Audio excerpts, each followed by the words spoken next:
What a good boy.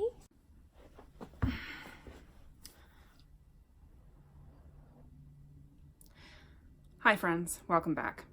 I have spent the last 3 days lying on the couch and staring at the ceiling, and since I've had just about enough of that, I've decided that I would rather fight with my pattern drafting tools than with the giant pile of recycling that I need to sort and bring down to the basement. So, let's make a walking skirt. Make yourself a hot toddy, and let's get started. All right, I think we're gonna go with this skirt pattern. This is from the Edwardian Modestie. I think it's Modestie. I don't really know how to pronounce that. It's a fashion plate from April of 1908. I do want a nice full skirt, and it's nice that this is actually meant to be a skirt, not a dress or like a suit, because it means I don't have to worry about like adding a waistband or separating two pieces on my own. I can just draft this up. I will say I have never drafted a pattern from this book before, but I have made plenty of skirts, so it should be fine, right? I do know that this is the American cutting system, so you take your measurements and then you make up a ruler of these rulers in the back. I'm probably gonna have to do some reading. But let's get started. So up here, it's going to tell you what measurements you have to take. So I'm just making the skirt, not the shirtwaist. So I need to take around the waist and the length of skirt. And this is an 11 gore skirt drafted in 6 pieces. I really hope I have enough fabric to get an 11 gore skirt.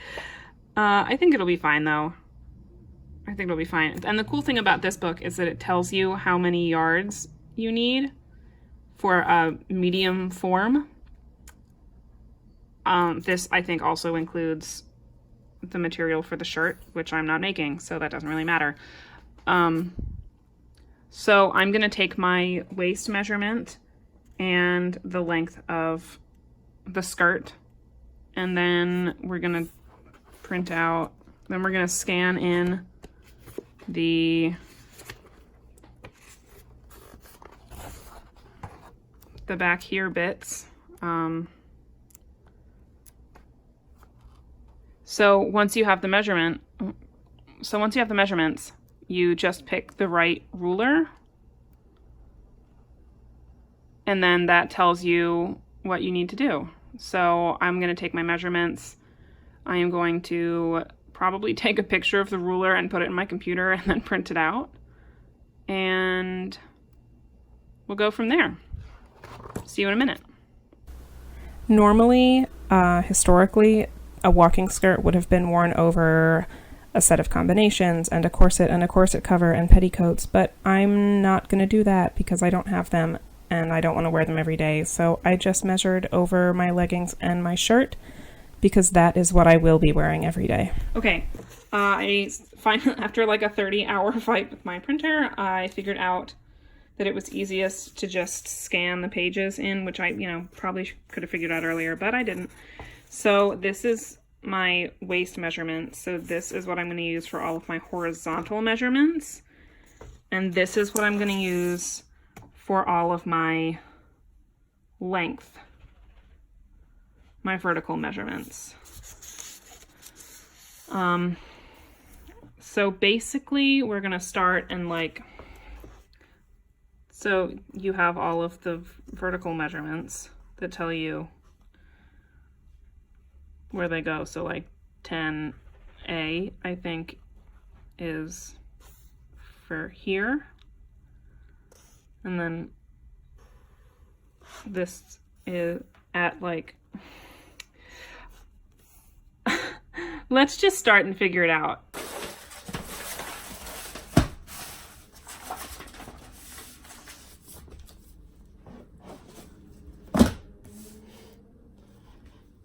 Do you like my pattern weights? Okay, so I'm going to start with You know what? I'm gonna start with the first, with the front, because that has one full flat edge. It's fine. I'm just gonna use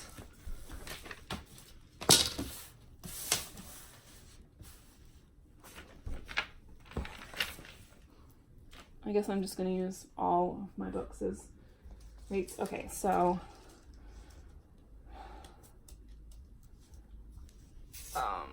I'm going to start on this. I'll do it over here so you guys can see. Honey. Okay, so for the center front, it says cut double. I'm going to assume that it probably doesn't, Jasper, honey, it probably doesn't mean cut on the fold, but that's most likely what I'm going to do. Just for my own ease and peace of mind. Okay, so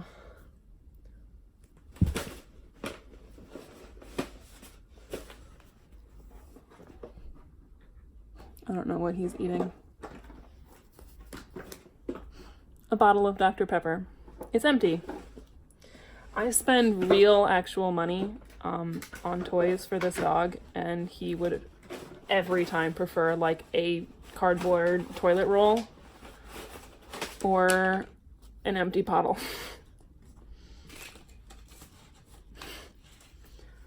Okay. So the first thing I have to do, honey. These patterns use something called the American cutting system, which I think is also sometimes called the diamond cutting system, but I'm not 100% sure on that. Either way, it's the system that the books that I have, The Voice of Fashion and the Edwardian Modestie, use to draft patterns from pictures in a book to actual things that you can put on fabric to cut out to make a real wearable article of clothing. So basically, you take your measurement and then you go to the back of the book and you scan and print out the ruler that corresponds with that measurement. And then you can tape the two rulers together and go along on your merry way to create a grid and then place and connect the dots.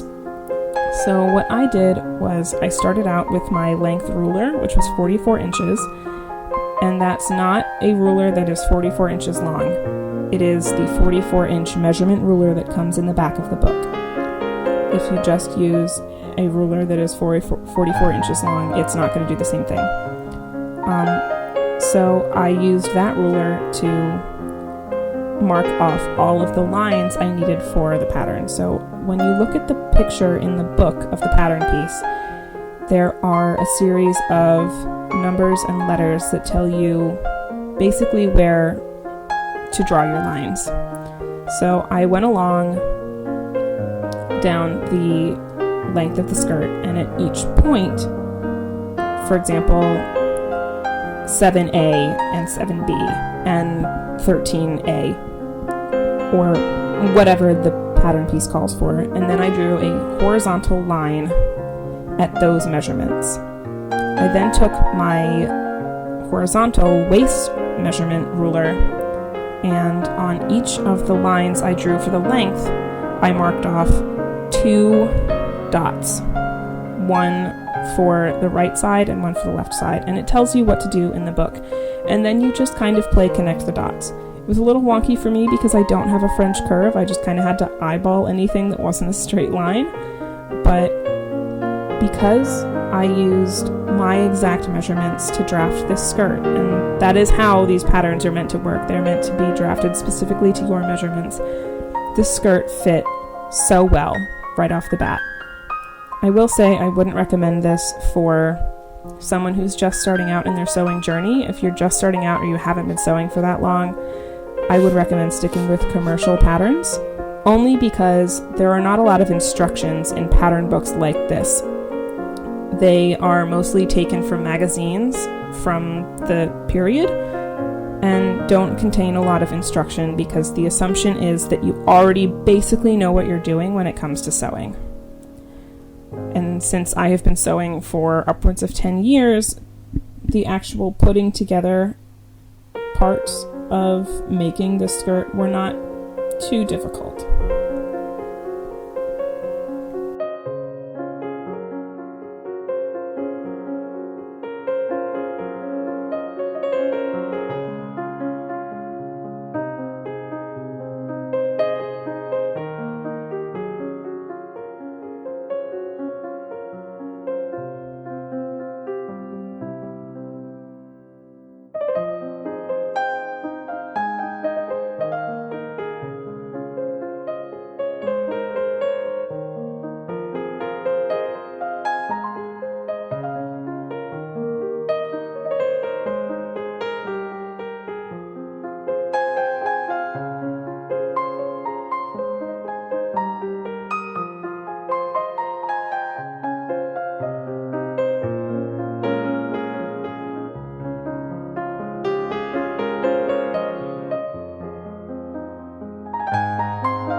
So I still have all my markings, but here's my front panel. What I'm probably gonna do is kind of crisscross these so that I can get some more panels out of this. But I'm not gonna show you that part because that's gonna take forever, I think. All right, I will see you when it is mock-up time. All right. This took way longer than I thought. It is nighttime. I still have one panel left to draft. It's the back.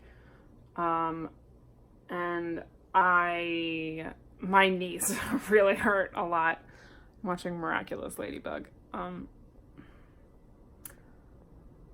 need to get a table or something that is big enough for me to draft stuff because there's all the pattern pieces I've drafted already. I still have one more to go. And boy, oh boy, my knees are killing me.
when you put together these patterns, there are little stars on all the pattern pieces, and that tells you what edge lines up with what edge. So this edge of the center lines up with this edge of the first gore. And then the number of stars tells you which edge. So I'm gonna pin everything together, and I'm just gonna go around in a circle because that's easiest. To make sure I had all of the pleats in the right place, I just tried on the skirt. I pinned the center front to the center front of my sweater, and then I just kind of pleated it down until it fit me in the waist. At this point, I didn't know it yet, but I had in fact made an error in the construction of this skirt, but we'll talk about that in a little bit when I figure that out.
So I will say the skirt sewed up really easy, and I really like how it flows, but somehow in my mock-up I ended up with my center front panel here and my back closure here. So obviously I've done something incorrectly, but I think that might have been a problem with how I lined up the skirt when I put it on to pleat it.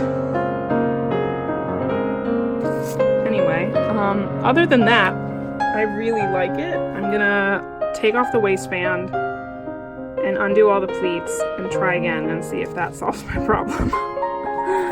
Alright, I'll see you in a minute.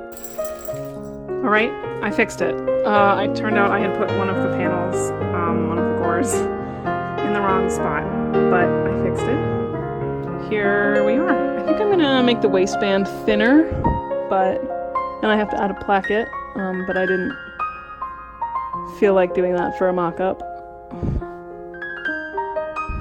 Oh man, it's so pretty. And look at all that volume. I'm wearing leggings and slippers, but oh yeah.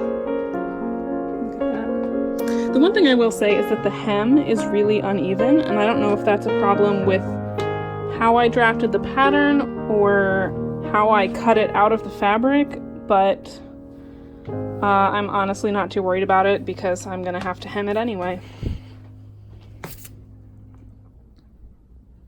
I'm happy though. I can't wait to get this in the cut this out of the real fabric. That's gonna be great.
So I'm just going to use my mock-up as the lining, and even though skirts in this era were not always flat-lined, I am going to flatline this because I just think it will move better, and because of the little see-through patches on my fabric. They're not see-through enough that I want to use not white or off-white fabric, but they are see-through enough that I always want something behind them. So I'm going to flatline this skirt.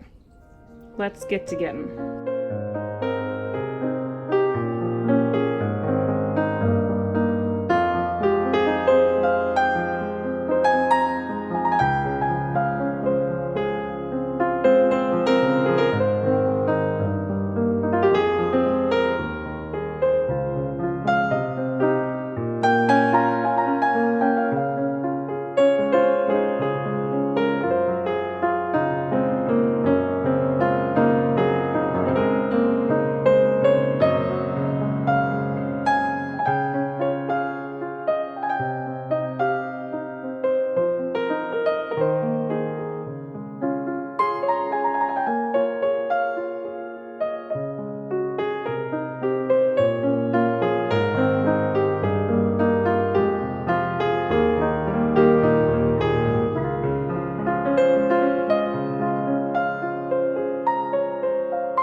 I decided to fell down my seams before I actually finished putting the skirt together, and I did this just in case any of the seams got caught in the pleat or anything like that. I mean, I knew that they were going to be in the waistline, but I just thought that this might be a little bit neater and save me some time later on, which is really just a placebo. It doesn't save you any time later on. It still takes forever, but basically what I did was I trimmed down one side of the seam allowance, folded the other over, pinned it into place, and then stitched it down with a felling stitch. This just traps all the raw edges underneath and helps prevent any fraying.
So for the pocket, I'm gonna come, this is more of my mock-up. This is the fourth gore that I had to get rid of. I'm just gonna trace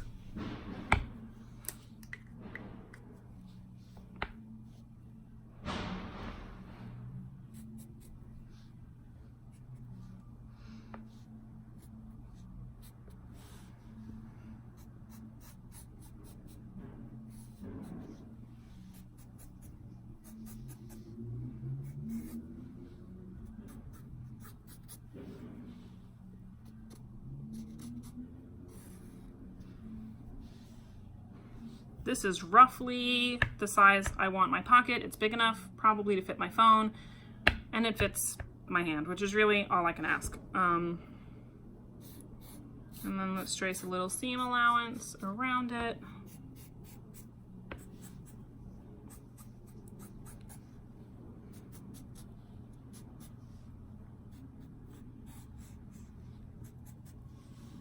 And I do need to cut 2 of these.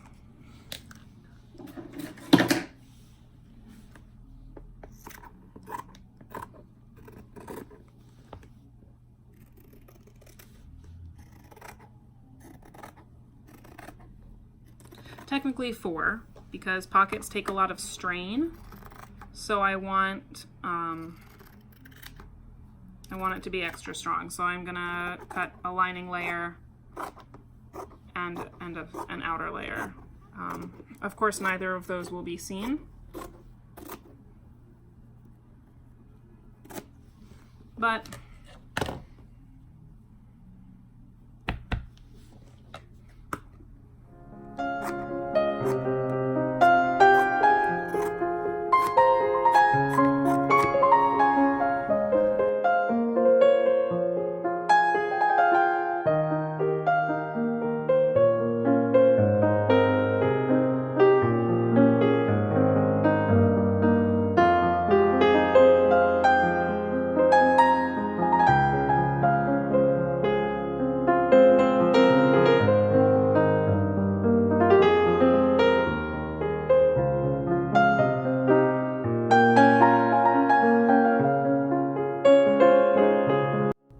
so I'm just gonna go around with a really big stitch. Oh, that's really small.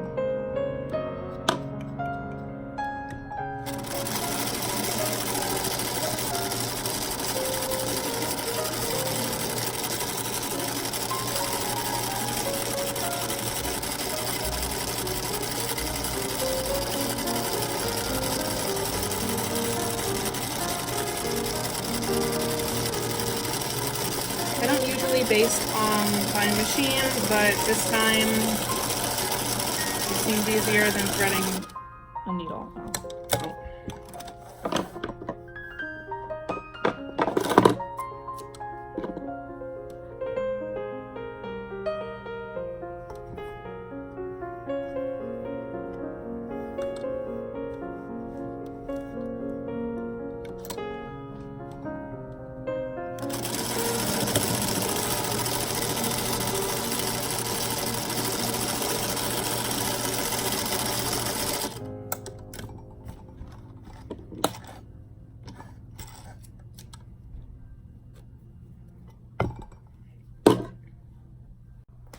Okay, so we have our two pocket pieces.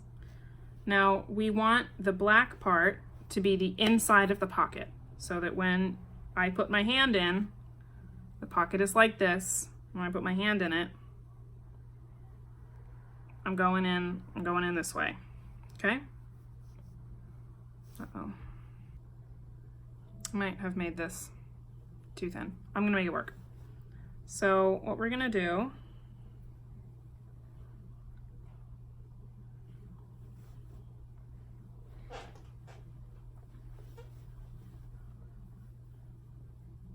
now, the pocket is not stitched together yet.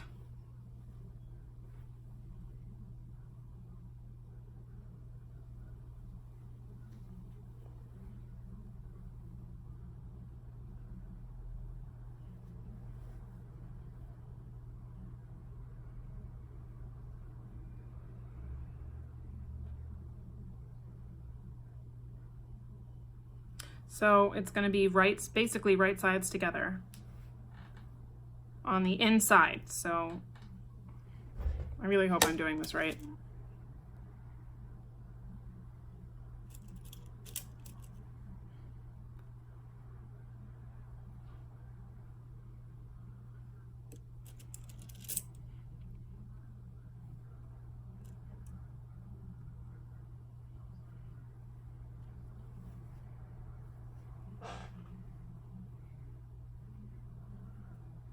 And then the other side also.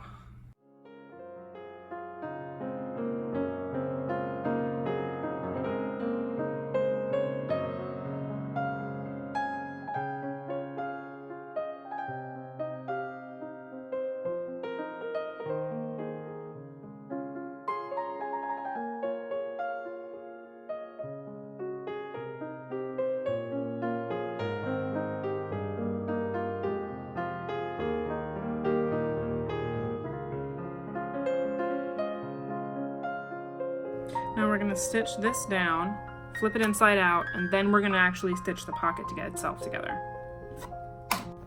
Okay, so pockets are in, so it looks like this on the inside, on the outside. And then we flip them together, pin them, and then we're gonna stitch around so that the pocket is actually closed, and then we can finish off. I will probably finish off these corners by hand just because it's small and probably easier to do by hand.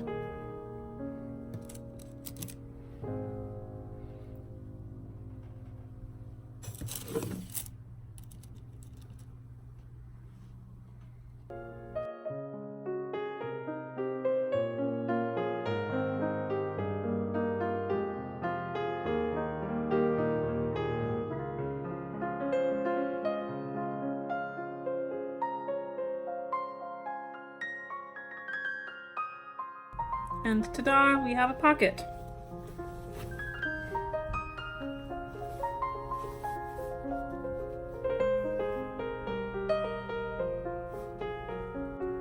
Now that I've finished the pocket, I'm gonna go ahead and fell down these, this seam.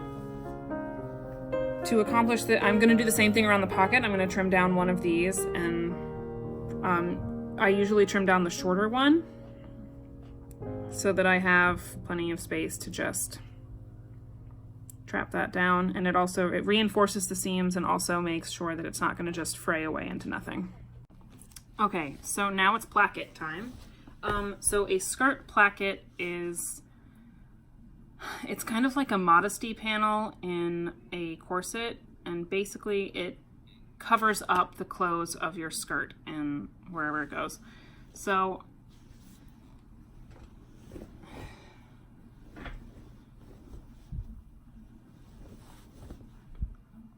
I know that mine has to be a little bit longer than this, and this is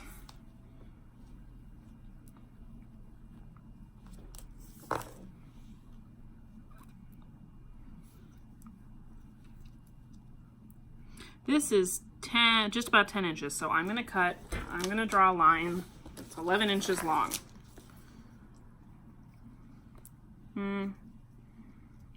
Yeah. 11 and a half. So an 11.5-inch long thing. And then I want my plackets to be... See, here's the thing. I know the theory behind a placket and not the actual... I've never put it into actual practice, though. So let's say this is the middle. I need 2, and I want them to be like roughly an inch wide. So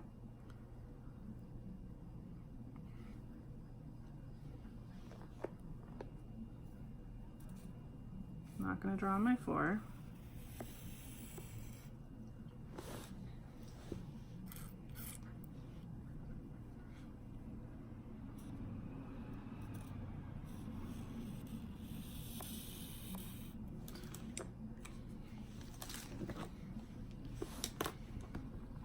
So these are going to get folded in half,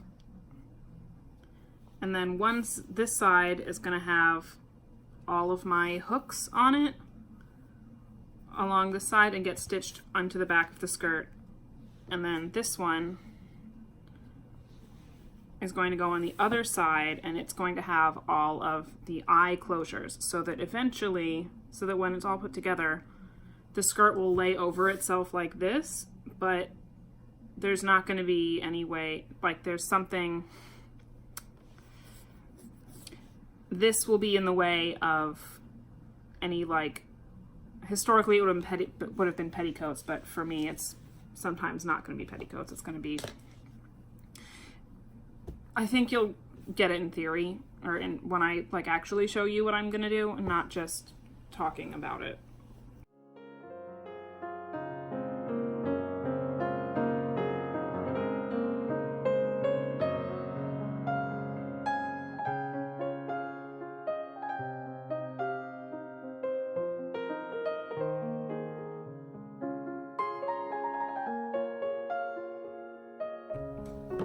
So for the side that will just have the hooks on it, I don't feel like I need to put any muslin on there. So what I'm going to do is just stitch it right down to the skirt. So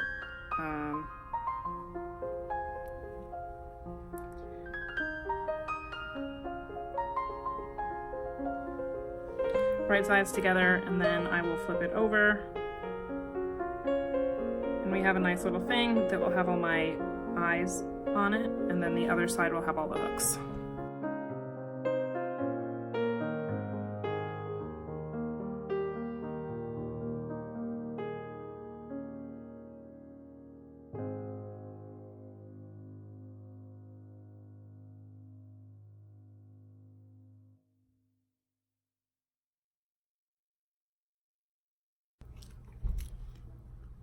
So now I'm going to go down and I'm going to put my hooks like every inch or so here. And then this is going to get stitched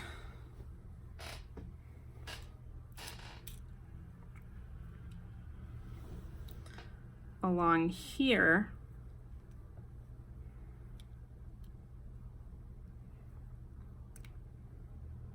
Boop, boop.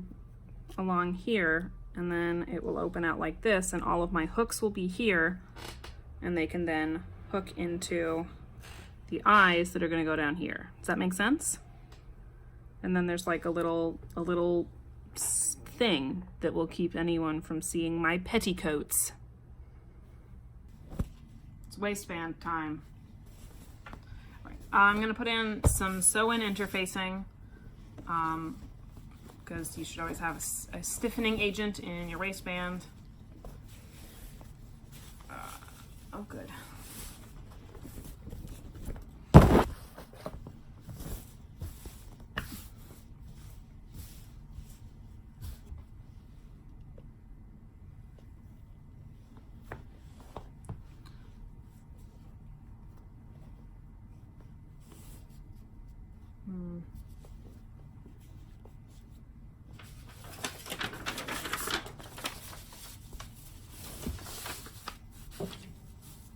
Right, so the width of my waistband, or length of my waistband, is roughly this whole sheet of interfacing, and I'm going to do about 3 inches, because when you fold it over, you have about 1.5 inches waistband. Waistbands are easy.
So I obviously can't measure a hem on myself, but I do know that in order to get roughly the length that I want the skirt to be, I'm gonna have to take the whole hem up around 3.5 to 4 inches. So what I have done is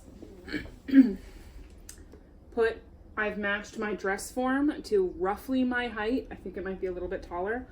And now I am just going to hike the whole hem up about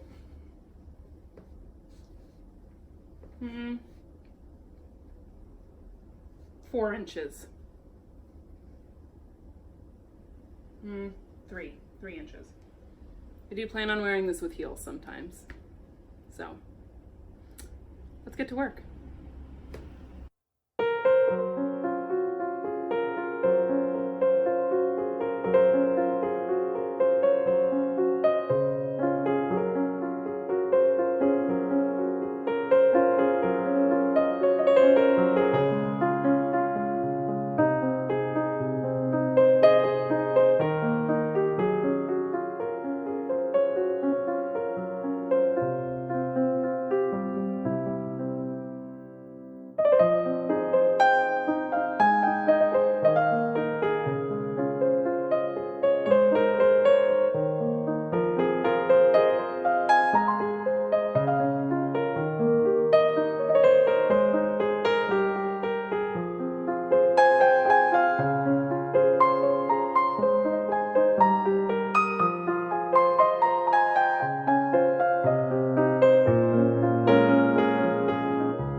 The whole hem pinned up.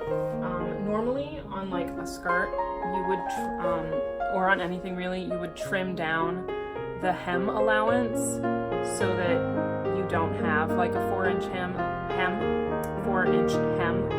but because it's a floor length skirt and the hem is down where your heels are, it's actually better to leave a wider hem so that if you're wearing high heels or just really shoes in general, as you step, if and when you step on the hem, you're not just going to slowly over time pull out the stitches, because you're probably not going to be hitting the hem 4 inches above the floor.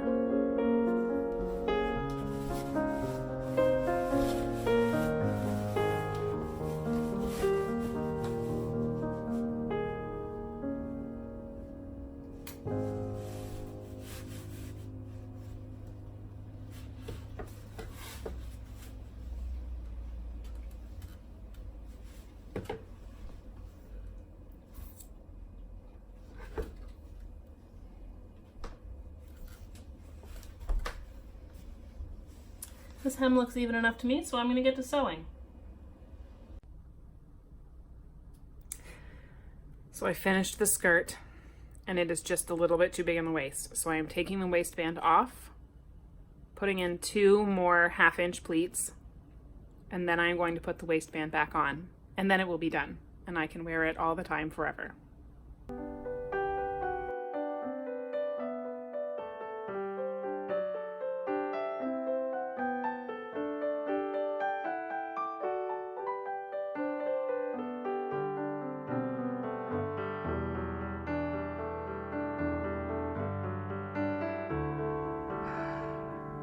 I am just back from waiting for a COVID test, but here is my finished skirt.